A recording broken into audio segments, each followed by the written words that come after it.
అదే RTV app వార్తల్ని క్షణాల్లో చదివే అవకాశం ఉంటుంది. ఒక న్యూస్ పేపర్, ఒక టెలివిజన్ ఛానల్ మీ చేతుల్లో ఎప్పుడూ ఉంటాయి. ఈరోజు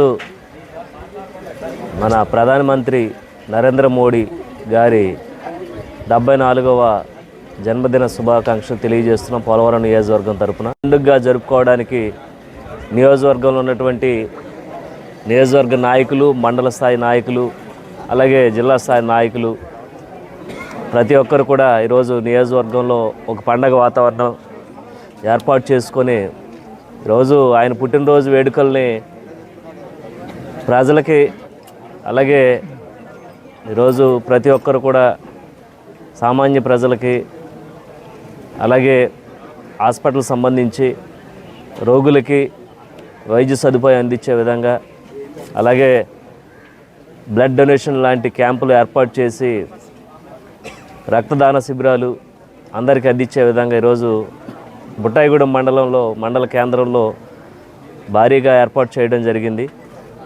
ఈరోజు ఈ కార్యక్రమానికి చౌట్పల్లి విక్రమ్ కిషోర్ గారు, అలాగే బొల్లిన నిర్మలా కిషోర్ గారు, శ్రీమతి శ్రావణి మాలతి గారు, శరణాల మాలతి గారు, ఎస్ఆర్ఆర్పి సుభద్రాదేవి గారు, కృష్ణప్రసాద్ గారు, అలాగే రెడ్డిబాబు గారు, కారటం రెడ్డిబాబు గారు, కారటం సాయి గారు, అలాగే టీడీపీ నాయకులు, జనసేన పార్టీ మండల అధ్యక్షులు, నాయకులు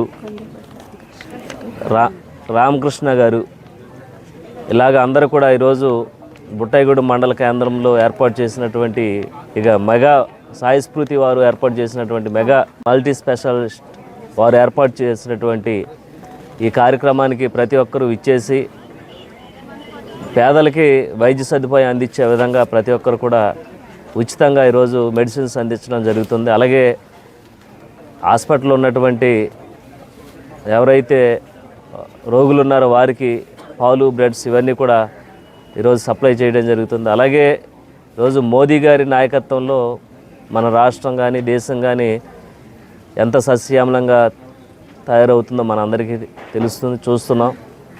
అలాగే ముఖ్యంగా ఈరోజు పోలవరం నియోజకవర్గంలో ఎన్డీఏ కూటమి తరఫున ఈరోజు ప్రభుత్వం తీసుకొచ్చారంటే కేవలం మోదీ గారు ఈరోజు మన పోలవరం ప్రాజెక్టు సంబంధించి త్వరితగతిన పూర్తి చేస్తారని, అలాగే కేంద్ర ప్రభుత్వం నుంచి వచ్చేటటువంటి ఏదైతే ప్రత్యేకమైన నిధుల్ని పంచాయతీకి మళ్లించి వాటిని అభివృద్ధి చేస్తారని ఒక మంచి నమ్మకంతో ఈరోజు మోదీ గారి ప్రభుత్వాన్ని ఏర్పాటు చేయడం జరిగింది. తప్పకుండా ప్రజలందరూ కోరుకునే విధంగా ఆయన నిండు నూరేళ్ళు కూడా ఆయురారోగ్యాలతో ఉండాలని మేమందరం కూడా మనస్ఫూర్తిగా కోరుకుంటున్నాం. అలాగే రానున్న రోజుల్లో కూడా రోజు 3 పార్టీలు ఎన్డీఏ, టీడీపీ, జనసేన పార్టీలు ముందుకు వెళ్ళడానికి ముగ్గురు నాయకులు, అధినాయకులు చంద్రబాబు నాయుడు గారు, పవన్ కళ్యాణ్ గారు, మోదీ గారి సారథ్యంలో మన ప్రాంతం అంతా కూడా సస్యశ్యామలంగా అవ్వాలని మేమంతా మనస్ఫూర్తి కోరుకుంటున్నాం. అలాగే ఆయన పుట్టినరోజు వేడుకల్ని పండగ వాతావరణంతో ఈరోజు ప్రతి నియోజకవర్గంలో, ప్రతి మండలంలో, ప్రతి గ్రామంలో జరుపుకోవడం జరుగుతుంది. ఆయన ఇంకా మరెన్నో మనకి మంచి మంచి నిధులను తీసుకొచ్చి మన ప్రాంతాన్ని అభివృద్ధి చేసే విధంగా, అలాగే బీజేపీ పార్టీని ఈరోజు కేంద్ర స్థాయిలో ఈరోజు ఒక దృఢంగా నిలబెట్టారంటే కేవలం మోదీ గారి సారథ్యంలోనే జరుగుతుంది. తప్పకుండా ఆయనకి మరొకసారి పోలవరం నియోజకవర్గం తరఫున పుట్టినరోజు శుభాకాంక్షలు తెలియజేస్తూ సెలవు తీసుకుంటున్నాం. మరిన్ని వీడియోస్ కోసం ఛానల్ ని సబ్స్క్రైబ్ చేయండి, లేటెస్ట్ అప్డేట్స్ కోసం వాట్సాప్ ఛానల్ ని ఫాలో చేయండి అండ్ లింక్ డిస్క్రిప్షన్ లో ఉంది.